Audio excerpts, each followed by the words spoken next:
రాష్ట్రంలో BRS BJP ఈ రెండు పార్టీల వైఖరి కూడా రాష్ట్రం అభివృద్ధి కావద్దు, రాష్ట్రంలో ఎవ్వరూ బాగుపడొద్దు, రాష్ట్రంలో విద్యార్థులకు నాణ్యతమైన విద్య అందించొద్దు, రాష్ట్రంలో విదేశీ పెట్టుబడులు వచ్చి ఉద్యోగాలు రావద్దు, ఫ్యూచర్ సిటీ డెవలప్ కావద్దు, RRR రావద్దు, మూసి బాగుపడొద్దు.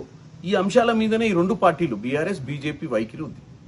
ఈరోజు రేవంత్ రెడ్డి గారి విదేశీ పర్యటన, రేవంత్ రెడ్డి గారు అమెరికాకు పోవాలని అమెరికాలో Harvard university, MIT university, Virginia tech university అధికారులతోటి, అక్కడ ఉన్నటువంటి సిబ్బందితోటి, అక్కడ ఉన్నటువంటి ప్రొఫెసర్స్ తోటి డిస్కషన్ చేసి రాష్ట్రంలో ఉన్నటువంటి విద్యా సంస్థల గురించి, రాష్ట్రంలో ఉన్నటువంటి ఇంజనీరింగ్ విద్యార్థుల గురించి, వాళ్ళ నాణ్యతను, వాళ్ళ స్కిల్ని పెంచి వాళ్లకు గ్లోబల్ స్టాండర్డ్లో ఉద్యోగాలు వచ్చే అవకాశం ఉండే విధంగా వాళ్ళను తీర్చిదిద్దాలని ఒక మంచి ఆలోచనతోటి రేవంత్ రెడ్డి గారు అటు లండన్లో కానీ ఇటు అమెరికాలో పర్యటన పెట్టుకున్నారు. ఈ పర్యటన మీద అటు బీజేపీ అధ్యక్షుడు రామచంద్రరావు గారైనా, పోతే మన ధర్మపురి అరవింద్ గారైనా, లేదా రఘునందన్ రావు గారైనా, వీళ్ళు ఏం మాట్లాడిర్రు? మీరు ఒకసారి చూస్తే ఏదో మాట్లాడాలని, కాంగ్రెస్ని తప్పు పట్టాలన్న ఉద్దేశంతో మాట్లాడినట్టుగా క్లియర్గా కనపడుతుంది. ఎందుకంటే మొదట్లో ఏమన్నారు, అసలు మేము అడ్డుకోలేదు, ఆయనకి రాష్ట్రంలో సమస్యలు ఉన్నాయి కాబట్టి, ఈ రాష్ట్రంలో కాంగ్రెస్ పార్టీల పంచాయతీలు అవుతున్నాయి కాబట్టి వెనుకకు వస్తుందని చెప్పి ఫస్ట్ స్టేట్మెంట్ ఇచ్చారు. అంటే వాళ్ళకు minister of external affairs statement ఇచ్చిన దాకా కూడా తెలియదు రేవంత్ రెడ్డి గారు ఎందుకు వెనుకకు వస్తున్నారు. అప్పుడు బద్నాం ఏం చేద్దామనుకుర్రు, ఆయన వెనుకకు వస్తుండు, పార్టీ పరిస్థితి బాలేదు, ఇక్కడ చక్కదిద్దనికి వెనుకకు వస్తుండు, అన్ని చదువుకోండి అనే విధంగా మాట్లాడి తెలంగాణ ప్రజల్ని, కాంగ్రెస్ పార్టీని తప్పుతో పట్టించేటువంటి పరిస్థితి. ఎందుకంటే కాంగ్రెస్ పార్టీ గురించి తప్పుగా మాట్లాడి.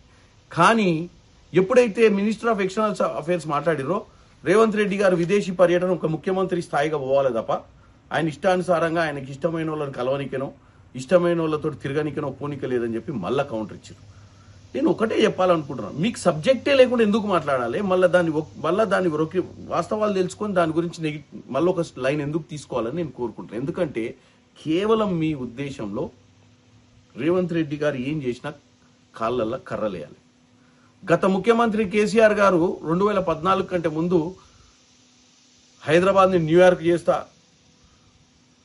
ఇస్తాన్బుల్ చేస్తా, కరీంనగర్ని, ప్యారిస్ చేస్తా, వరంగల్ని అని చెప్పి గాలి ముచ్చట్లు చెప్పింది. కానీ ఒక్కరోజు కూడా విదేశీ పర్యటనలకు పోయి వాస్తవంగా భారతదేశాన్ని కానీ మన తెలంగాణను డెవలప్ చేద్దామన్న ఆలోచన లేకుండే.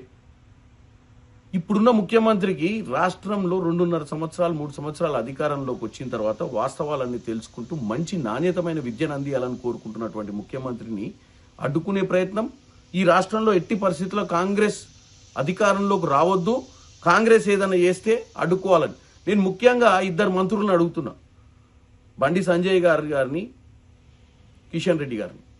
మీరు ఎక్స్టర్నల్ అఫేర్స్ తోటి మాట్లాడండి. తప్పేముంది మన రాష్ట్రానికి విద్యా సంస్థలను తీసుకొస్తే, తప్పేముంది మన రాష్ట్రానికి మంచి జరుగుతుంటే? మీరు ఈరోజు మీ మిగతా 2-3 ఎంపీలు ఎవరైతే స్పందించిరో సబ్జెక్టు లేకుండా, వాళ్ళకు కూడా కొంచెం జ్ఞానం ఇవ్వండి, కనుక్కొని ఏం జరిగిందో. ఇటు సబ్జెక్టు లేకుండా మాట్లాడటం ఒకటి, రాష్ట్ర భవిష్యత్తు, రాష్ట్ర ప్రజల మంచి కోసం పనిచేస్తుంటే కూడా దాన్ని తప్పుతో పట్టించి దాని ప్రజలకు ముఖ్యమంత్రి రేవంత్ రెడ్డి గారి చేస్తున్నటువంటి కార్యక్రమాలు ప్రజల్లోకి రాంగ్గా తీసుకుపోవాలన్న ఉద్దేశాన్ని మీరు ఖండించాలని వాళ్ళిద్దరిని కోరుకుంటున్నాం. ఎందుకంటే బీఆర్ఎస్ పార్టీకి గత 10 సంవత్సరాల అధికారంలోకి ఇస్తే ఏ మాత్రం కూడా ఈరోజు ఇంజనీరింగ్ విద్యార్థులు ఈరోజు రేవంత్ రెడ్డి గారు 10 సార్లు ఎందుకు ఈ స్కిల్ గురించి మాట్లాడుతున్నారు, స్కిల్ డెవలప్మెంట్ గురించి, మన విద్యకు ఉద్యోగానికి మధ్య ఉన్న గ్యాప్ని ఫిల్అప్ చేయాలన్న ఉద్దేశంతో. కాబట్టి తెలంగాణ ప్రజలు అర్థం చేసుకోండి, ఈ రెండు పార్టీలకు కూడా కేవలం ఈ కాంగ్రెస్ మంచి పనులు చేయొద్దని, కాంగ్రెస్ ఏ పని చేసినా దాని గురించి నెగిటివ్ ప్రచారం చేయాలని, ఏం సబ్జెక్ట్ లేకుండా వచ్చి తొందరపడి మాట్లాడే ప్రయత్నం చేస్తున్నట్టుగా తెలుస్తుంది.